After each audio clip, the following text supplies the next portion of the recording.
Sudah sudah itu Belum sayang. Iya, ini baru muncul nak. sudah.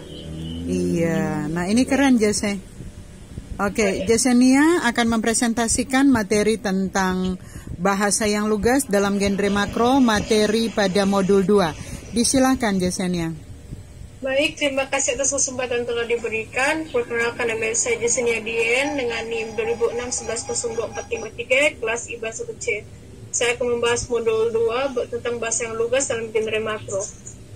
Bahasa yang lugas adalah bahasa yang langsung menunjuk pada apa yang dibicarakan dan tidak akan menimbulkan makna ganda atau makna ambigu.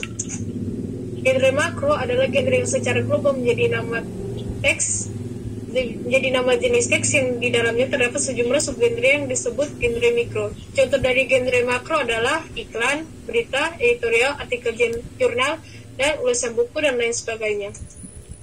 Genre mikro sendiri adalah teks yang berdiri sendiri secara tunggal sesuai dengan jenis yang ada. Contoh dari genre mikro antara lain eksplanasi, deskripsi, prosedur, narasi, dan rekon. Penyempurnaan pengejaan, terjadi berbagai perubahan dalam pengejaan dalam bahasa Indonesia.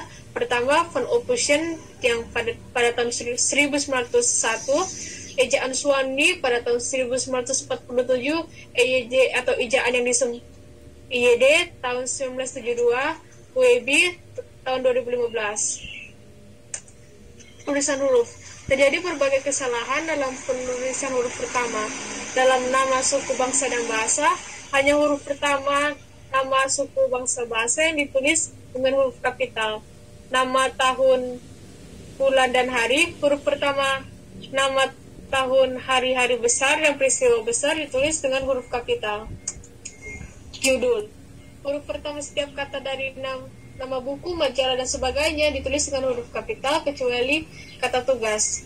Daftar pustaka. Nomor urut digit terakhir dari daftar isi dan bagian akhir nama isiannya tidak perlu dibubuhi tanda titik. Penulisan kata. Biasa berkenaan dengan kata turunan, proklitik, kedidadi, dan partikel pun. Kata turunan. Kata yang dibentuk melalui penyembuhan, pengulangan, dan pemajubukan. Contoh kata non-aktif, internasional, multifungsi, orang tua, kereta api. Proklitik, ku, dan kau. Ditulis serangkai dengan kata yang mengikutinya. Contoh kata, ku peringatkan, kau biarkan. Kata depan ke dan di. Bentuk di dan ke sebagai awalan dan kata depan.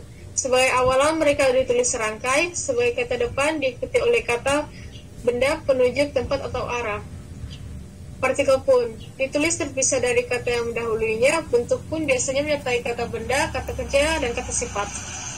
Tulisan unsur serapan. Bahasa Indonesia kerap kali menyerap kata dari berbagai bahasa asing, contohnya dari bahasa Inggris, bahasa Belanda, ataupun bahasa Portugis. Seringkali beberapa kata masih mengalami salah penyerapan yang salah, sehingga diperlukan penyesuaian dengan kaidah bahasa Indonesia. Contoh kata serapan yaitu esai menjadi essay yang merupakan tulisan yang salah dan disempurnakan menjadi esai. Pemakaian tanda baca. Ada berbagai tanda baca dalam bahasa Indonesia, ada 17 yang bisa dilihat di sini. Pilihan kata atau diksi. Diksi adalah hasil dari upaya memilih kata tertentu untuk dipakai dalam suatu tuturan bahasa. Contoh, bukan aku yang tidak mau, tetapi dia yang tidak suka. Yang tepatnya adalah, bukan aku yang tidak mau, melainkan dia yang tidak suka. Kalimat efektif. Kalimat efektif adalah kalimat yang benar dan jelas serta mudah dipahami orang lain. Untuk mencapai keefektifan diperlukan kesatuan, kepaduan, keparalelan, ketetapan, kehematan, dan kelogisan. Paragraf. Satuan bentuk bahasa yang biasanya adalah penggabungan kalimat. Syarat pembentukan paragraf ada 2, yaitu kesatuan paragraf dan kepaduan paragraf.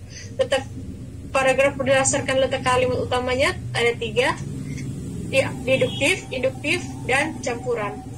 Demikian presentasi saya. Terima kasih dan salam literasi. Ya, salam literasi Jasenia. Terima kasih sayang.